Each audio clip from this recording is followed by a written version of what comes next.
Okay, the lab. So yesterday, what you did is you flipped coins, and then you discussed this with two other people. And when you did that first cross between the homodom and the hetero, you probably found a ratio that was close to 50-50.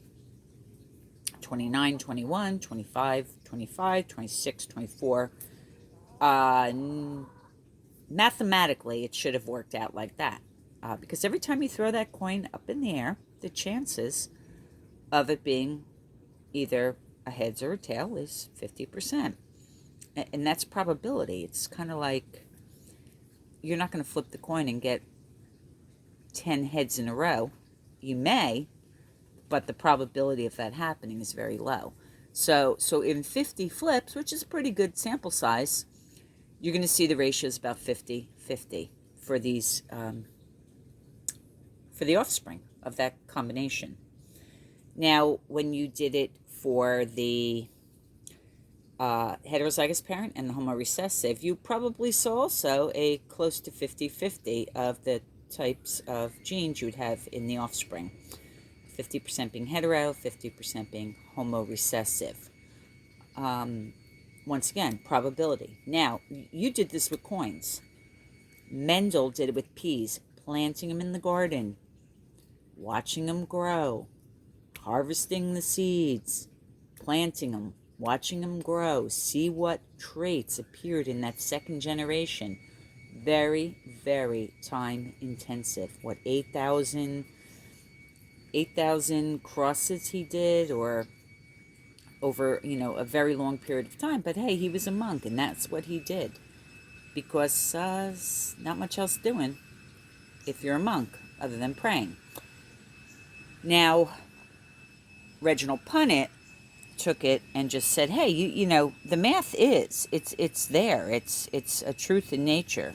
So you can also do this using a Punnett square. And you could see it works out the same as if you did your lab. There it is. I mean, right? There's the math, Reginald Punnett's math in a Punnett square. And you could see that the percents work out.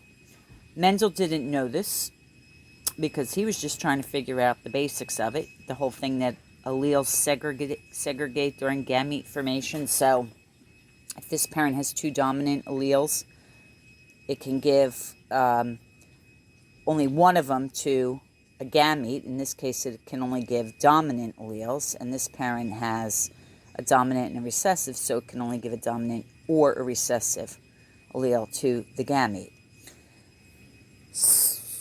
So here's the math of it. Now, when you go back and you look at your questions, they ask you, did the genotype of any one trial depend on the results of another?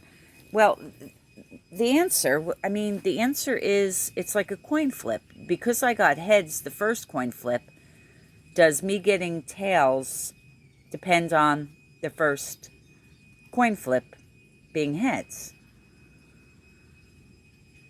It goes back to that probability thing. Every time you flip that coin, you have a 50-50 chance of getting heads or tails.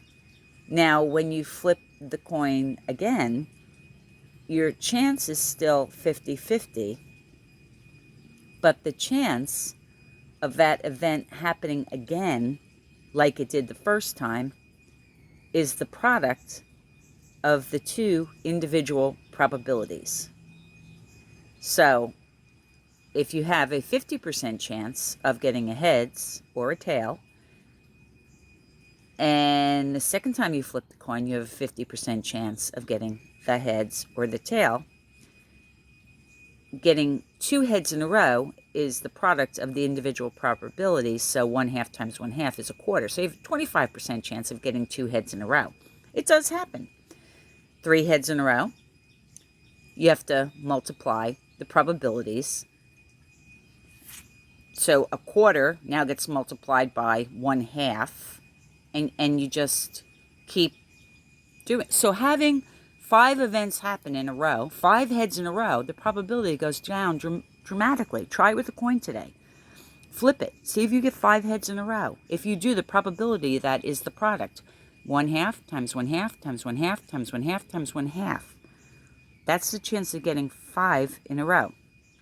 People have this with kids. They get crazy. They have 2 girls, and they want the boy. So they're like, all right, let's have another. We'll go for the boy. They get another girl. They're like, crap.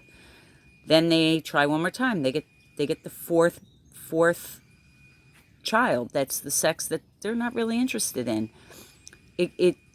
When they keep having 5 or 6 girls in a row or 5 or 6 boys in a row, the probability of that next child is going to be the other sex goes up dramatically because of the consecutiveness of the events. I mean, it happens. Sometimes people have 7 girls and like, oh crap, can't have any more kids because we can't afford them, and they stop. Those are rare events. If you're interested in what I'm talking about, it is in your textbook in that section 6.5, and they show you with the coin tosses and the probability. So that's the one question. Then number 2, how do I change this? Okay, number 3 says, how does meiosis account for the distribution of alleles to the gametes? That is exactly back to that segregation, law of segregation. When you go to form gametes, each gamete does not get 2 alleles. It only gets 1. And then I think that was it, right? You had one question at the top that talks about the math. So now with this, hopefully, understood and under our belt, we can move on to human genetics. More on that.